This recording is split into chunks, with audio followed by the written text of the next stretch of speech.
In this video, we're discussing 4 different ways you can take screenshots on your Mac. Welcome back to another video. I'm so glad you're here and I hope you're having the best week ever. My name is Wes and I'm a photographer, a filmmaker, a podcaster, and a digital marketer. So on this channel, you'll find videos related to all of those kinds of topics. If that's something you're into, hit that subscribe button. All right, let's get into the video. Knowing how to record your screen or some portion of it can be super useful for you, especially if you're a student who needs to put a screenshot into a document or into some sort of a presentation for schoolwork. It's also useful for creatives who need to put screenshots into designs, or let's say thumbnails, and even record video to add into other videos. But whatever your reason is, by the end of this video, you should know all of the methods. Once you take a screenshot on a Mac, your image will hover on the bottom right-hand corner of your screen and wait for you to decide what to do with it. You can open it up in preview and edit it, mark it up, do all sorts of things to that, or you can click and drag it into, let's say, a text message or a document or any sort of other thing that might require your screenshot. If you decide not to do anything with it, it'll disappear. Now, it hasn't been deleted, it's just been moved into another folder designated by your computer.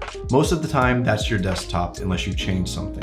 If you can't find it on your desktop, just hit the search function up top and type in screenshot. You should see a list of all your screenshots pop up. And now that you understand how screenshots can be useful and what your computer does with them, let's put this into practice. Method number 1. For this method, we're capturing the entire screen. And when I say the entire screen, I literally mean everything that's on the screen of your computer. So if you have anything that's sensitive, you have anything you don't want anyone seeing, make sure you hide that, such as credit card information, such as images you don't want anyone seeing, websites that you might have visited, pretty much anything that you want to keep private, don't have that on the screen when you do this. So in order to take a full screenshot of the screen, we will press Command-Shift-3. And as you can see, the bottom right-hand corner of the screen, our screenshot is hovering, waiting for us to decide what to do with it. Method number 2 is a selection method. With this method, we're capturing just a portion of the screen or either in just a window, but you can capture the full screen if that's something you want to do. The purpose of this would be to exclude the things that you don't want people seeing, such as your desktop or icons or sensitive information, things of that nature. And the way that you would do this is you would press Command-Shift-4. Once you've pressed Command-Shift-4, it turns your mouse pointer into a crosshair. And what you want to do is you want to take your crosshair to one corner of the image that you want to capture and drag it across to the other side.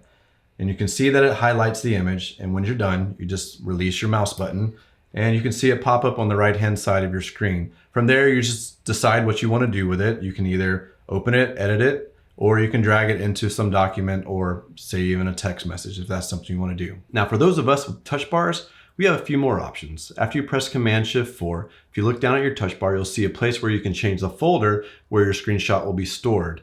Also, if you look on the left-hand side, you'll see 3 different boxes next to the cancel button. The box to the right is the method we already used, which is the click, drag, and capture method. The one in the middle will capture just the window that you're looking at. And the one to the left will capture the full screen. But for this demonstration, we're going to do the one in the middle, which will capture the window. So you press that, and then you press enter. And as you can see, your screenshot is now hovering on the bottom of your screen, waiting for you to decide what to do with it. And method number 3 is screen recording, which is one of my favorite features as someone who works with video, because sometimes I need to record my screen to create demos or tutorials such as this one, or you can record videos from other websites or places where you can't download videos, right? So this feature uses QuickTime, which is an app that comes on your Apple computer. So basically you would go to your applications folder, find QuickTime, open it up, and then you would select the screen recording option within the menu. Well, this makes it a lot quicker by using hotkeys. So in order to access this, you would press Command-Shift-5. And so that brings up QuickTime's screen recording function. Now, if you look at the bottom of the screen, you'll see that you have a lot of options. You can screen record the entire screen, you can screen record just the window, or you can screen record just a selection. Now, before we start recording, we need to make sure we have the proper settings. So you want to come over here and click Options. You'll see that we can change where we want to save those videos.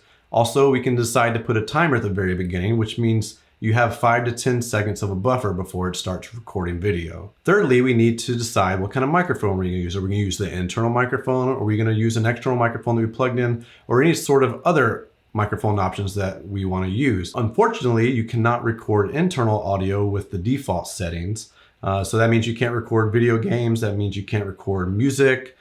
Things of that nature. But there are workarounds and third-party applications that can help you do that. If that's a video you'd like me to make, just let me know down in the comments and I'll try to make one of those videos to show you how you can use internal audio in QuickTime screen recording. Also, you need to go down to the other options and see if those are something you want to do. Like, do you want to show your mouse clicks? Do you want to remember the last selection so that way you don't have to come through here and do this all the time? And do you want to show a floating thumbnail? Now, once we have our options set how we want them, then we come over and we press record. Now, if you only have one screen, it'll immediately start recording. If you have two screens or more, you now have to decide which screen you want to record. For us, we're going to hit display 1, and now it's recording my laptop screen. Now that we're recording our screen, anything that we do on the screen will now be recorded, plus anything that we say through the microphone that we have selected will now be recorded as well. Once you're done recording your video, you'll come up here to your taskbar to the QuickTime recording icon. You'll press that. Once you're done, you'll see your video hovering at the bottom right-hand side of your screen, waiting for you to decide what to do with it, just like all the other screenshots before. All right, our last one, method number 4 is the touch bar screenshot. Now, most people probably won't need to use this, but this feature exists. If you're creating some sort of a manual or creating a tutorial or some sort of a user guide, this might be useful for you. So for this exercise, I'm gonna show you what the Premiere touch bar looks like by hitting Command-Shift-6. And as always, you can see that our touch bar is now floating at the bottom right-hand side of our screen, waiting for us to decide what to do with it. And that concludes all of our different screenshot methods for the Mac. All right, friends, now you should be able to take every single screenshot possible on a Mac. If this video has been super helpful for you, hit that like button, hit that subscribe button, hit that notification bell so you know the next time one of my videos drop. Until next time, guys, aloha, shoots.